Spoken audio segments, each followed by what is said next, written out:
হয় আজি উপাৰ্জনৰ এনেগৰাকী যুৱতী আপোনালোকক চিনাকি কৰি দিব বিচাৰিছোঁ যি নিজৰ গাঁও অঞ্চলত এক স্বাৱলম্বী পৰিৱেশ গঢ়ি তুলিছে আৰু তেওঁ গাড়ী ভাড়া মাৰি গাঁৱৰ ৰাইজক সহায় কৰাৰ লগতে তেওঁ বিদ্যালয়ৰ ছাত্ৰ ছাত্ৰীক থয় এয়া আমি দেখুৱাবলৈ যত্ন কৰিছোঁ লখিমপুৰ এখন ভিতৰুৱা গাঁও সেই ভিতৰুৱা গাঁওখনৰ এগৰাকী যুৱতী এয়া দেখিবলৈ পাইছে যে তেওঁ এখন গাড়ীৰে যিহেতু তেওঁ ভাড়া মাৰে তেওঁ এতিয়া এখন বিদ্যালয় যিহেতু ছুটি হ'ব তাৰ লগে লগে তেওঁ সাজু হৈ উঠিছে অলপ পিছতে তেওঁ ছুটি দিয়াৰ লগে লগে ইয়াৰ ছাত্ৰ ছাত্ৰীসকলক তেওঁ ঘৰে ঘৰে থ'বগৈ এক সুন্দৰ পৰিৱেশ আচলতে এনেকুৱা ধৰণে যদি গাঁৱৰ যুৱক যুৱতীসকল ওলাই আহে সকলোকৈ ডাঙৰ কথা বিশেষকৈ এগৰাকী যুৱতীৰ কাৰণে সকলোকৈ ডাঙৰ কথা যে এগৰাকী যুৱতীয়ে কৰিব নোৱাৰা কাম নাই তাৰে এক তেওঁ উদাহৰণ তেওঁলোকৰ চিনাকি হ'ম আপোনালোককো চিনাকি কৰি দিম যে কেনেধৰণে তেওঁ কাম কৰি আহিছে আপোনাৰ যদি নামটো আমি জানিব পাৰোঁ নমস্কাৰ মোৰ নাম শ্ৰী মৰমী ৰয়দাস ন মৰমী ৰয়দাসৰ ঘৰ কোন ঠাইত যদি কয় ভালকৈ এড্ৰেছটো ঘৰ চিয়াজুলি অনন্তপুৰ ইয়াতে ওচৰতে ঠিক আছে এতিয়া মই দেখিলোঁ আপুনি নিজেই গাড়ী চলাই আহি আছে হয় আৰু আপুনি অলপ পিছতে হয়তো আমি স্থানীয় মানুহৰ পৰা গম পাইছোঁ আপুনি ছাত্ৰ ছাত্ৰী নিব বিদ্যালয়ৰ পৰা কিমান দিনৰ পৰা এনেকৈ ছাত্ৰ ছাত্ৰী কঢ়িয়াই আছে গাড়ী মোৰ ছাত্ৰ ছাত্ৰী নিয়া 5 মাহ হৈছে আৰু ৰানিং হৈ আছে 5 মাহ হৈছে কোন কোন ঠাইলৈ লৈ যায় আপুনি ইয়াৰ পৰা মই ভঙাবিললৈ লৈ যাওঁ তাৰপিছত আপোনাৰ ওচৰতেও আছে ওচৰে পাজৰে যিমান আছে লৈ যাওঁ আৰু কিমান ছাত্ৰ ছাত্ৰী ধৰে আপোনাৰ মোৰ ইয়াত বৰ্তমান 15 জন আহে আৰু এতিয়া 15 জন আহে তো আপুনি যথেষ্ট গাঁৱত যিহেতু এখন গাঁৱৰ ভিতৰুৱা গাঁৱত আপোনাৰ জন্ম আপুনি পঢ়া শুনা ক'ত কৰিছিলে মই পঢ়া শুনা দীৰ্ঘামাজিগাঁও হাইস্কুলত কৰিছিলোঁ তাৰপিছত ডিগ্ৰী কমপ্লিট নৰ্থ লখিমপুৰ কেন্দ্ৰীয় মহাবিদ্যালয়ত কৰিছিলোঁ তাৰ BA পাছ তাৰ পৰা কৰিলে কৰাৰ পিছত কি কৰিলে কৰাৰ পাছত আৰু চাকৰি কৰাৰ ইচ্ছা নাই মানে কাৰোবাৰ তলত কাম কৰিবলৈ ইমান ইচ্ছা নাই গতিকে মই নিজে কিবা এটা কৰিম বুলি ওলাই আহিলোঁ আৰু তাৰপিছত আৰু দোকান এখন খুলিলোঁ সৰুকৈ পেৰেণ্টছৰ পৰা কিবা সহায় অলপ কৰিম কিন্তু পেৰেণ্টছেও মোক বহুত ছাপোৰ্ট কৰে আৰু তাৰপিছত দোকানখন খুলিলোঁ তাৰপিছত আমাৰ ভিনদেউ গাড়ী এখন ল'লে গাড়ীখন অলপ অসুবিধা পাইছে চলাবলৈ দিবলৈ দিগদাৰ হয় তেতিয়া মই ভিনদেউক ক'লোঁ যে গাড়ীখন মোলৈ দি দে আৰু তাৰপিছত গাড়ীখন লৈ আহিলোঁ এতিয়া বৰ্তমান সেইটোৱে চলাই আছোঁ কিয় মন নাযায় আনৰ তলত কাম কৰিবলৈ এতিয়া BA পাছ কৰি বহুত ছোৱালীয়ে এতিয়াও দেখিছোঁ যে চাকৰিয়ে বিচাৰি ফুৰে বিভিন্নজন যিহেতু বিভিন্নজনৰ বিভিন্ন মন থাকিব পাৰে তো আপোনাৰ কিয় মন নাযায় যে লোকৰ তলত কাম নকৰোঁ নিজে সৰুকৈ হওক ডাঙৰ হওক কিবা কি হয় লোকৰ তলত কাম কৰিলে টাইম মতে কৰিব লাগিব আৰু নিজৰ মতে কাম এৰি আহিবও নোৱাৰি আৰু তেনেকুৱা কৰিলে হয়তো আপোনাৰ যিটো দৰমহা পাব সেই তাৰ পৰা কাটি দিব প্লাছ মানে কি টাইমটো মেইন টাইমটো দিব লাগিব নিজৰ স্বাধীনতা নাথাকিব মানে একেবাৰে নাথাকে আৰু সেইটো কি মেইন সেইটোৱে আৰু এতিয়া আপুনি যিহেতু দিনটো কিমান সময় ব্যস্ত থাকে কিমান সময়ত ওলাই আহে আপুনি ভাড়া মাৰিবলৈ কিমান সময় ৰাতিপুৱা 7টাত ওলাই যাওঁ কাৰণ অলপ ল'ৰা ছোৱালী সৰু বাচ্চাটো সেইকাৰণে 7টা বজাত ওলাই যাওঁ তো অলপ এডভান্সকৈ গ'লে যেনিবা পোৱালিবোৰক সোনকালে অলপ চিকিউৰকৈ লৈ আহিব পাৰোঁ আৰু তাৰ কাৰণে সোনকালে ওলাই গৈ পোৱালিবোৰক লৈ আহোঁ প্লাছ তেতিয়া আহি আৰু স্কুলত থৈ দিওঁ প্লাছ ঘৰ যাওঁ ঘৰ গৈ আৰু নিজৰ কামখিনি কৰি দোকানত আহোঁ দোকানৰ সেইখিনি কৰি টাইম হ'লে আকৌ পোৱালিবোৰক লৈ যাওঁ ঠিক আছে ইয়াৰ উপৰিও আৰু গাঁৱৰ বেলেগ ভাড়াও মাৰে নেকি ভাড়া মাৰোঁ কি ভাড়া মাৰে ক'লৈ যায় আপুনি গাড়ী লৈ মই গাড়ী লৈ লাষ্ট ডিব্ৰুগড়লৈকে গৈছোঁ বাকী পিকনিক চিকনিক গ'লে বাৰু লৈ যাওঁ তাৰপিছত আপোনাৰ যদি কোনোবা এমাৰ্জেঞ্চি বেমাৰ হয় বা ডেলিভাৰী কেছ কিবা তেনেকুৱা আহে তেতিয়া মই লৈ যাওঁ আৰু গাঁৱৰ মানুহ মানে বেমাৰ হ'লে মৰমী নম্বৰটো ছেভ থাকে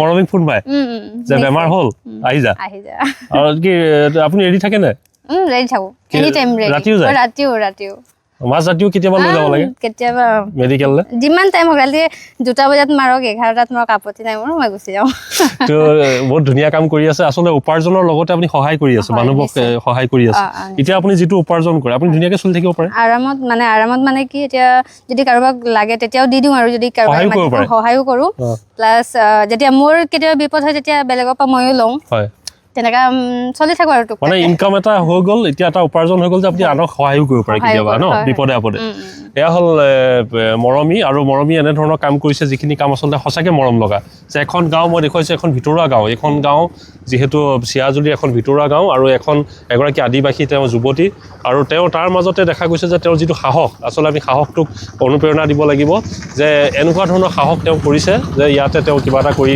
নিজৰ জীৱিকা উলিয়াই ল'ব আৰু সকলোতকৈ ডাঙৰ কথা যে তেওঁ তেনেধৰণে জীৱিকা উলিওৱাৰ যি চেষ্টা তেওঁ সফল হৈছে আৰু এই মৰমী এতিয়া কেৱল ক'ব লাগিব যে এখন গাঁৱৰ অনুপ্ৰেৰণা নহয়। আমি এইকাৰণে তেওঁক দেখুৱাইছোঁ যে তেওঁ বহু গাঁৱৰ যুৱতীৰ কাৰণে অনুপ্ৰেৰণা হ'ব পাৰে।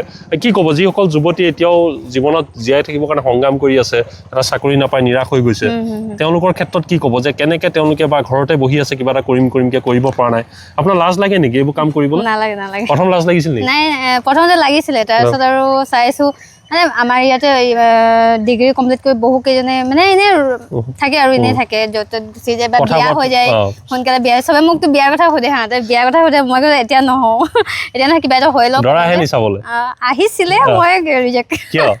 মানে কি মোৰ যিটো সপোন আছে, সৰু সপোন আৰু ইমান ডাঙৰো নহয়, সপোনটো পূৰাই লওঁ, তাৰপিছত বিয়াৰ কথা ভাবিম। কেনেকুৱা সপোন আছে? সপোন মানে তেনেকুৱা হেৰি নহয়, আমাৰ যিবোৰ ল'ৰা ছোৱালী থাকি যায় মানে পঢ়াবলৈ অলপ অসুবিধা হয়, তেওঁলোকক স্কুল যদি পাৰোঁ মোৰ ফালৰ পৰা যিমান পাৰোঁ আৰু সহায় কৰিব বিচাৰোঁ। প্লাছ মোৰ সৰু সপোন মানে কি ভাল গাড়ী এখন ল'ব মন আছে। তাৰপিছত আমাৰ দেউতাৰ কাৰণে নামঘৰ এখন বনাব আছে। আমাৰ দেউতা বহুত কৈ থাকে মানে মোৰ কাৰণে নামঘৰ লাগে ভগৱানক, সৰু ঠাই এখন তেনেকুৱা ভাবিছোঁ। আৰু দেউতাৰ সপোন পূৰ কৰিম, মাৰ সপোন পূৰ কৰিম। মা বাগান যায়, মায়ে বাগানত চাহপাত তোলে, প্লাছ মোক যিমান পাৰে সহায় কৰে আৰু। তাৰপিছত মই বেলেগ যুৱতীসকলক ক'ব বিচাৰোঁ, যদি তেওঁলোকে এনেই আছে, মইতো এই প্ৰথমতে বজাৰে হওক বা প্ৰগ্ৰাম হওক দোকান লৈ যাওঁ আগতে দোকান লৈ যাওঁ। লাষ্ট লাগে আৰু তেতিয়া চবে লগৰবোৰে চালে অলপ কয় আৰু মানে কি দোকান দিছে এনেকুৱা তেনেকুৱা কয়। তাৰপিছত মই ভাবোঁ কৈ থাকক, পিছত কি হ'ব দেখা যাব। দিছিলোঁ চবে ছাপোৰ্ট কৰিছে, কিন্তু বজাৰৰ হেৰিখিনি ছাপোৰ্ট কৰিছে। তাৰপিছত এতিয়া মই ক'ব বিচাৰোঁ মোৰ নিচিনা ব্যক্তিসকলক, তেওঁলোকে লাজ কৰিব নালাগে, যিকোনো কাম হ'লেও লাজ কৰিব নালাগে, কৰক, ভালকৈ কৰক। মানে কি ওলাই আহিব লাগে, মেইন কথা ওলাই আহিলেহে কামত সৰু বৰ নাই, গতিকে ওলাই আহিব লাগে আৰু কামবোৰ কৰিব লাগে। লাগিলে দোকানে দিয়ক বা গাড়ীয়ে চলাওক, আপত্তি নাই। কোনোবাই যদি কিবা এটা কৈছে সেইটো আওকাণ কৰি নিজে আগবাঢ়ি যাব লাগে। ঠিক আছে, এইবোৰ কৰিব যাওঁতে মানুহৰ কেতিয়াবা কিছুমান মানুহ এনেকুৱা থাকে যে মহিলাৰ ক্ষেত্ৰত তেওঁলোকে কিছুমান বেলেগ ব্যৱহাৰ কৰে, তেনেকুৱা ব্যৱহাৰৰ সন্মুখীন হ'বলগীয়া হয়? মোৰ তেনেকুৱা হ'লেও মই খাতিৰ নকৰোঁ। এক নম্বৰ কথা, মই মানে কি মোৰ দাদা আছে 4জন, দাদা চব নিজৰ নিজৰ ডিউটি আৰু। মোৰ কি হয়, মই ৰাতি যদি ক'ৰবাত যাব লগা হয়, তেতিয়া গাঁৱৰ কাৰোবাক ফোন কৰোঁ, দাদাক ফোন কৰোঁ বোলে ৰাতি যাব লাগে, তেতিয়া লগত লৈ যাওঁ আৰু। তেনেকুৱা আজিলৈকে ইমান তেনেকুৱা সন্মুখীন হোৱা নাই বাৰু, তেনেকুৱা সমস্যা নাই, কোনো কৰা নাই। যদি কোনোবাই কৰে বাই চান্স, তেতিয়া দেখা যাব আৰু কি হ'ব। আৰু সাহসটো সকলোকে ডাঙৰ বস্তু, আৰু সকলোকে ডাঙৰ কথা। আপোনাৰ নিজে যেতিয়া গাড়ীখন চলাই থাকে, ভাড়া মাৰি থাকে, নিজৰ মাজত এটা বিশ্বাস জন্মে ন? আত্মবিশ্বাস আহে যে মই ভাল কাম কৰিছোঁ, আহেনে? আহে। আৰু মই ভাল হ'ল আজি এইটো পোৱাৰ কাৰণে, এইটো সময় মোক দিয়াৰ কাৰণে।